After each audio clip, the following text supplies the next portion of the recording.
నమస్కారం వార్తలకు స్వాగతం. ముందుగా ముఖ్యాంశాలు. రాజ్భవన్లో గవర్నర్ అబ్దుల్ నజీర్తో ముఖ్యమంత్రి నారా చంద్రబాబు నాయుడు భేటీ.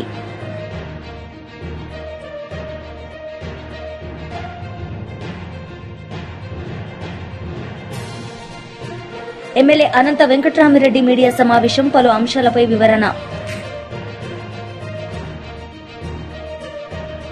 రాజ్భవన్లో గవర్నర్ అబ్దుల్ నజీర్తో ముఖ్యమంత్రి నారా చంద్రబాబు నాయుడు భేటీ అయ్యారు. ఈ సందర్భంగా ఆయన మాట్లాడారు.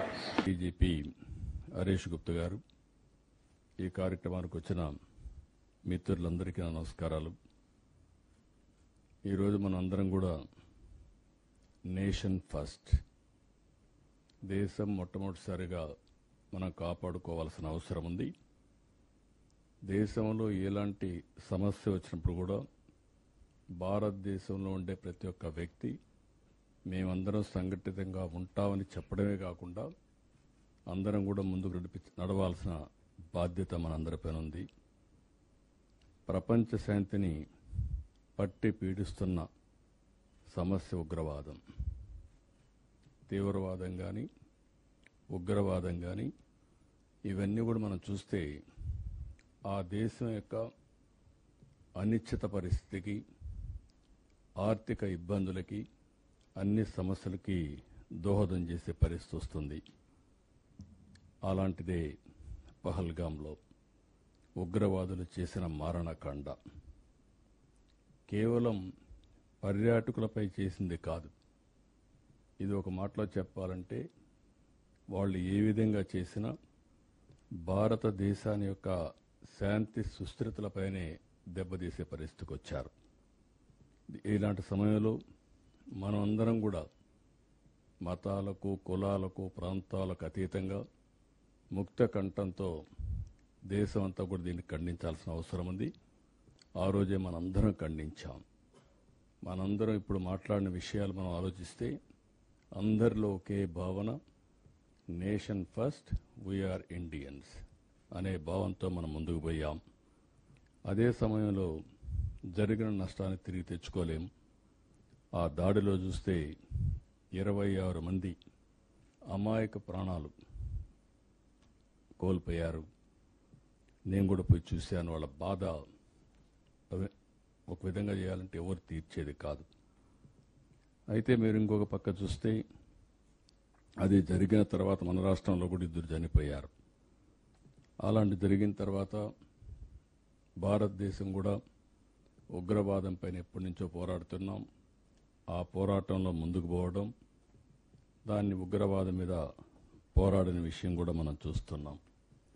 ఈ పరిణామాలు జరిగిన తర్వాత ఈరోజు మన దేశంలో మనం చూస్తే సరిహద్దుల్లో గడిచిన ఒక 5-6 రోజులుగా ఎక్కడ లేని టెన్షన్స్ వచ్చాయి. ఆ టెన్షన్స్ వల్ల ఈరోజు మన త్రివిధ దళాలు కూడా, డిఫెన్స్ కూడా వీరోచితంగా పోరాడారు. దేశభక్తితో పోరాడారు. కొంతమంది ప్రాణాలు కూడా పోగొట్టుకున్నారు.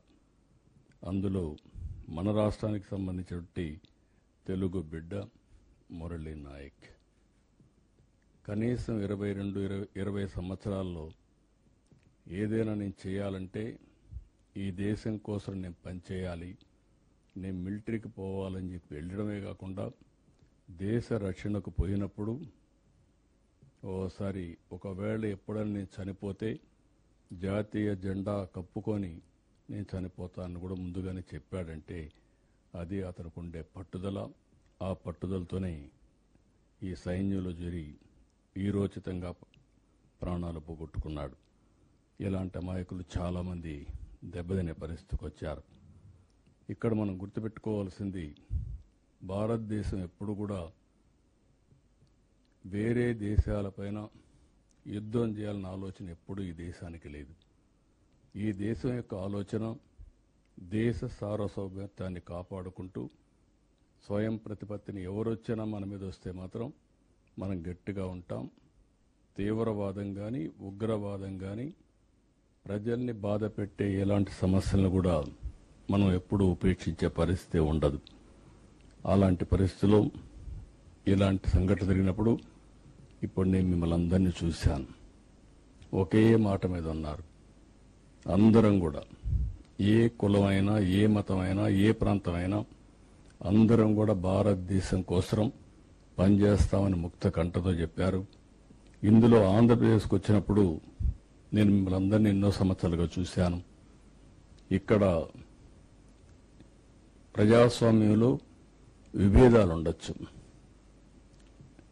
ఒక్కొక్కరు ఒక అభిప్రాయంతో సిద్ధాంతాలతో ఏకీభవించకపోవచ్చు. కానీ రాష్ట్ర భవిష్యత్తు వచ్చినప్పుడు, దేశ భవిష్యత్తు వచ్చినప్పుడు ఎప్పుడూ వెనకాడిన సందర్భాలు లేవు. రెండోది, మత విద్వేషాలు కూడా లేనటువంటి రాష్ట్రం ఈ ఆంధ్రప్రదేశ్ రాష్ట్రం అని చెప్పి కూడా నేను మీకు తెలియజేస్తున్నా. అందుకే మనందరం ఈరోజు సమావేశమై ఎవరైతే దేశ రక్షణలో ప్రాణాలు పోగొట్టుకున్న సైనికుల త్యాగాన్ని మనం ఒకసారి గుర్తు చేసుకుని వాళ్లకు సంఘీభావాన్ని తెలియజేయడానికి మనం ఇక్కడ సమావేశమయ్యాం. భారతదేశం చేసే పోరాటానికి మనం ముక్త కంఠంతో వారికి కూడా. బీఆర్ఎస్ పార్టీ లీడర్ మీడియా సమావేశం నిర్వహించారు. ఈ సందర్భంగా ఆయన మాట్లాడారు. కానీ ఈరోజు ఆందోళనల మధ్య అందాల పోటీలు జరిగేదాన్ని మాత్రం ప్రజలందరూ కూడా ప్రశ్నిస్తూ ఉన్నారు. అందరూ కూడా వేలెత్తి చూపుతా ఉన్నారు. దేశమంతా కూడా మరి మన వైపు చూస్తూ ఉంది. కాబట్టి ఒక్కసారి దీని గురించి ఆలోచన చేసుకోవాలా. ఎప్పుడు కూడా ప్రభుత్వం అనేది అధికారంలో ఎవరున్నా సరే మననం చేసుకోవాలా. మనం చేస్తుంది కరెక్టా రాంగా, ఏ డైరెక్షన్ రాష్ట్రం ఏ డైరెక్షన్లో పోతుంది, ఏ దారిలో పోతుందో చూసుకోవాలా. రాష్ట్ర పరిస్థితి ఏమో కూర్చొని చేతిలో రాయలేక రాష్ట్ర పరిస్థితి అయిపోయింది ఈరోజు. కాబట్టి రాష్ట్రానికి ఉన్నటువంటి ప్రభుత్వానికి సలహాదారులు కానీ, మేధావులు కానీ ముఖ్యమంత్రి గారికి సరైన సూచనలు, సలహాలు ఇవ్వాలని చెప్పి బీఆర్ఎస్ పార్టీ మరి కోరుతా ఉంది. అదేవిధంగా ఈరోజు చూసినట్టయితే దేశవ్యాప్తంగా ఉన్నటువంటి సిఆర్పిఎఫ్ బలగాలన్నింటినీ కూడా కేంద్రం వెనక్కి రప్పించుకుంటుంది. సెంట్రల్ రిజర్వ్ పోలీస్ ఫోర్స్ ఏవైతే ఉంటుందో వారందరినీ కూడా వెనక్కి పిలిపించుకొని మరి అందరూ అలర్ట్ ఉండే విధంగా మరి కేంద్రంలో ఉన్నటువంటి మరి ఒక డిఫెన్స్ డిపార్ట్మెంట్ కానివ్వండి, హోంశాఖ కానివ్వండి, వారికి అడ్వైజ్ ఇస్తూ మరి వారిని చూస్తూ ఉన్నాం. ఈరోజు పొద్దున కూడా సమాచారం వచ్చి న్యూస్ చూస్తూ ఉన్నాం. కగార్ ఆపరేషన్ కూడా మరి తాత్కాలికంగా నిలిపివేసి వారి సిఆర్పిఎఫ్ బలగాల్ని వెంబడే రావాలని చెప్పేసి ఆదేశించినట్టు ఇప్పుడే వార్తలు చూస్తూ ఉన్నాం. అదేవిధంగా వీరేమో అధికారులు, భద్రతా సిబ్బంది, వారితో పాటు ముఖ్యమంత్రి గారు మొత్తం కూడా ఈ 3 అంచెల భద్రతా సిబ్బందిని ఏర్పాటు చేసి రాష్ట్రం మొత్తం కూడా ఈ అందాల పోటీల గురించి ప్రచారం చేస్తామని చెప్పి ప్రభుత్వం చూస్తూ ఉంటే మరి ప్రభుత్వంకి ఆలోచన ఉందా మరి లేదా? భద్రత అవసరం ఉందని చెప్పేసి మరి అక్కడ పైనుండి అందరూ కూడా పిలిపించుకుంటా ఉంటే, అందరూ కూడా అక్కడ రాపిస్తూ ఉంటే వీరేమో భద్రతను కల్పించి మరి మేము. కేంద్ర మంత్రి కిషన్ రెడ్డి మీడియా సమావేశం నిర్వహించారు. ఈ సందర్భంగా ఆయన మాట్లాడారు. దేశం యొక్క జరుగుతున్నటువంటి అభివృద్ధిని అడ్డుకోవాలని అనేక సంవత్సరాలుగా పాకిస్తాన్ ప్రయత్నం చేస్తూ ఉంది. అనేక యుద్ధాలు చేయడం జరిగింది. వేలాది మంది భారత సైనికులను, భారత సిటిజన్స్ కూడా ఏ రకంగా కిరాతకంగా హత్య చేసిందో మనకు తెలుసు. మన హైదరాబాద్ నగరంలో కూడా మన సచివాలయం ఎదురుగా లుంబిని పార్కులో, కోటిలో, గోకుల్ చాట్ బండార్లో, దిల్సుఖ్ నగర్లో, సాయిబాబా టెంపుల్లో కూడా పాకిస్తాన్ ఉగ్రవాదులు ఏ రకంగా మరి ఆ రోజు అనేక వందల మందిని పొట్టన పెట్టుకున్నారో మనకు తెలుసు. ఇది ఒక హైదరాబాద్ నగరమే కాదు, భారతదేశంలోని ఏ నగరానికి వెళ్ళినా పాకిస్తాన్ ఉగ్రవాద హత్యాకాండ ఏ రకంగా మన మీద జరిగిందో మనం తెలుసు.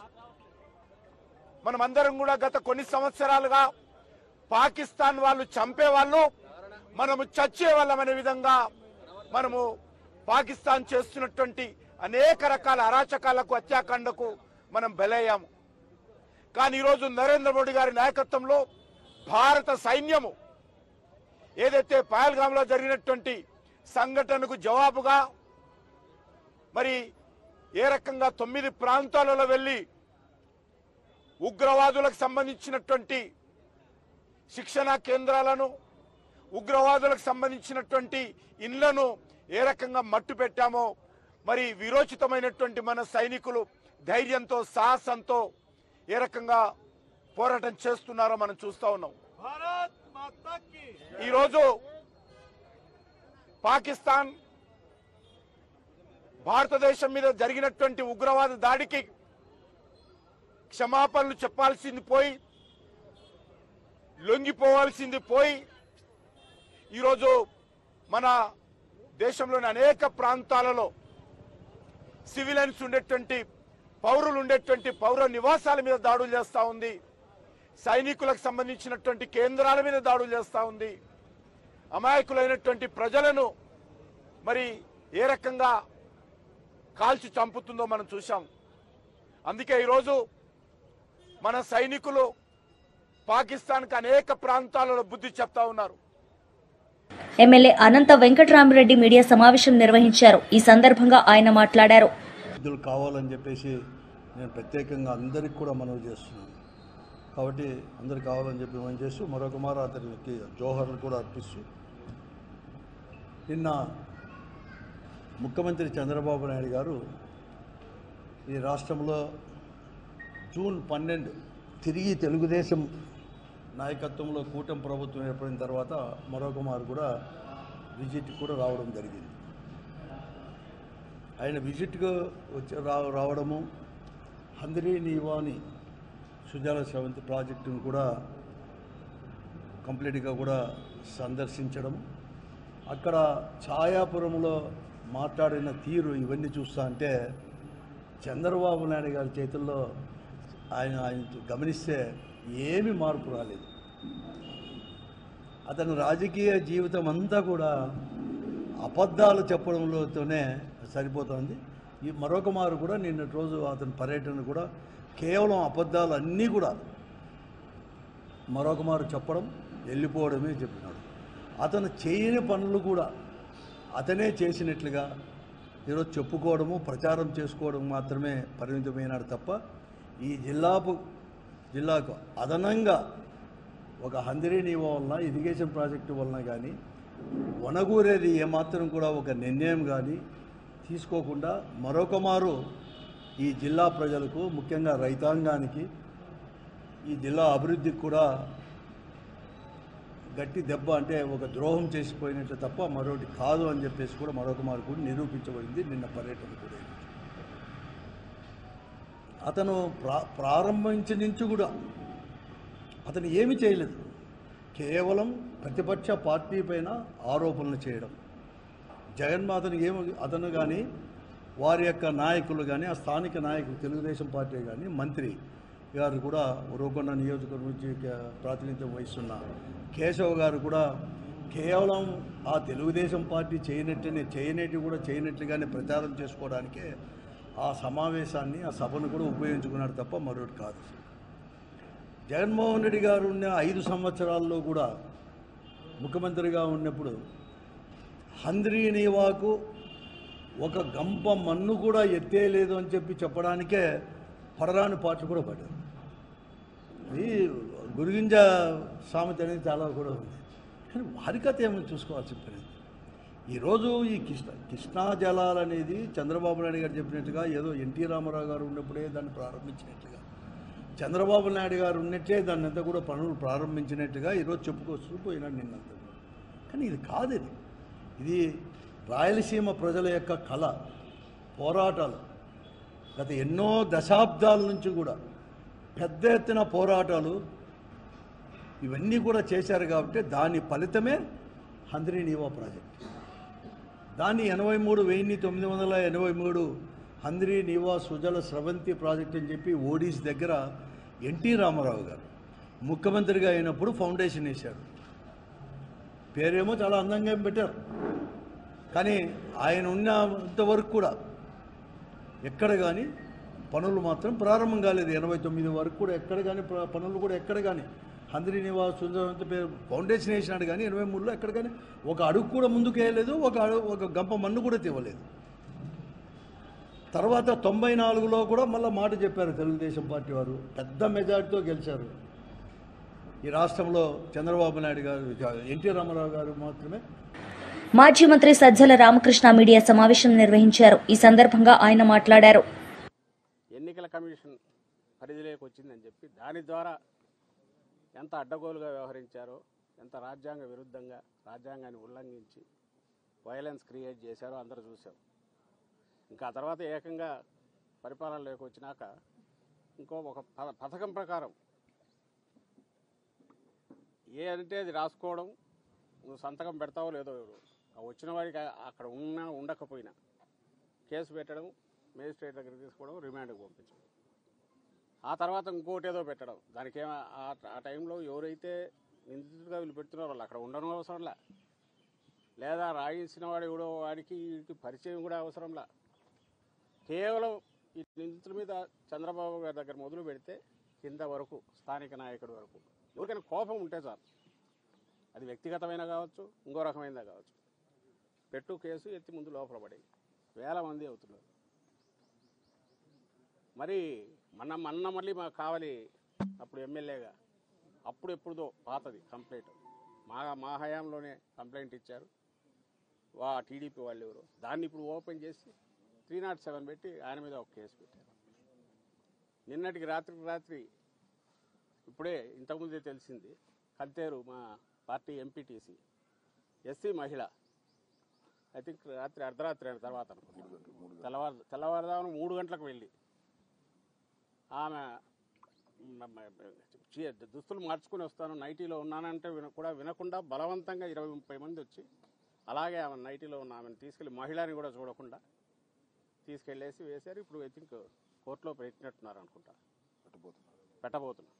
చట్టం క్లియర్గా చెప్తుంది, చీకటి పడిన తర్వాత కానీ ఇంకో రకం కానీ మహిళల విషయంలో ఎట్లా వ్యవహరించాలనేది క్లియర్ కట్ ప్రొసీజర్ ఉంది, ఇన్స్ట్రక్షన్స్ ఉన్నాయి, గైడ్లైన్స్ కూడా కాదు, స్పెసిఫిక్ ఉన్నాయి, సుప్రీంకోర్టు ఆర్డర్స్ ఉన్నాయి. అంటే టెర్రర్ క్రియేట్ చేస్తున్నారు, రాజ్యాంగాన్ని వాడుకొని టెర్రర్ క్రియేట్ చేయడం, వ్యవస్థీకృతమైన టెర్రర్, రాజ్యాంగం వాడుకొని మిస్యూజ్ చేసి టెర్రర్ క్రియేట్ చేయడం. ఇంత పథకం ప్రకారం ఎప్పుడో 70s లాటిన్ అమెరికన్ కంట్రీస్లో వినేవాళ్ళం, నియంతల పాలనలో. అంతకుముందు ఎక్కడ జర్మనీలో అక్కడ చదువుకునే వాళ్ళం. ఇప్పుడు మోడర్న్ ఆధునికంగా తయారైన మన రాజ్యాంగం దీంట్లో కూడా దీన్ని మిస్యూజ్ చేయొచ్చు, ఇంతవరకు వెళ్ళొచ్చు, ఎంతవరకు వెళ్ళొచ్చు అనేది చంద్రబాబు నాయుడు గారు ఆయన ప్రభుత్వం చూపిస్తున్నారు. ఈ కేసు రాత్రిది చెప్తారు, అర్ధరాత్రి ఎందుకు పోవాలి, వద్దన పోవచ్చు. నిజంగా నువ్వు కేసు ఉంది అనుకున్నా కూడా అది కూడా జరిగింది, పిల్లలకు సంబంధించింది ఏదో జరిగింది. వీళ్ళు పెట్టిన కేసు తీసుకోలేదు, ఎస్సీ కేసు పెడితే అటువైపు నుంచి పెట్టిన వాళ్ళ కేసు మాత్రమే తీసుకొని వీళ్ళని అరెస్ట్ చేసి తీసుకెళ్ళారు. న్యాయాలు పక్కన పెడితే ఒక మహిళతో ఎట్లా డీల్ చేయాలనేది కూడా చేయలేదంటే వీళ్ళు ఎక్కడికి దిగజారిపోతున్నారు. కేవలం ఒక రౌడీలు ఎట్లా బిహేవ్ చేస్తారో, మేము ఇదిగో దౌర్జన్యం చేస్తాం, మేము దౌర్జన్యం చేస్తామనే విషయం తెలిసి భయపడాలి మీరందరూ అని చెప్పడానికే ఇవన్నీ చేస్తున్నారేమో అని అనిపిస్తుంది. మా నాయకుడు చెప్తున్నట్టు కాలం ఎప్పుడు ఇలాగే ఉండదు. ఈ పద్ధతిలో జగన్మోహన్ రెడ్డి గారు పోయింటే అసలు ఐ డోంట్ థింక్ ఇప్పుడు తెలుగుదేశం పార్టీ అనేది ఇలా ఉండేదని కూడా అనుకోవట్లేదు. వార్తలు ముగించే ముందు ముఖ్యాంశాలు మరోసారి. రాజ్భవన్లో గవర్నర్ అబ్దుల్ నజీర్తో ముఖ్యమంత్రి నారా చంద్రబాబు నాయుడు భేటీ.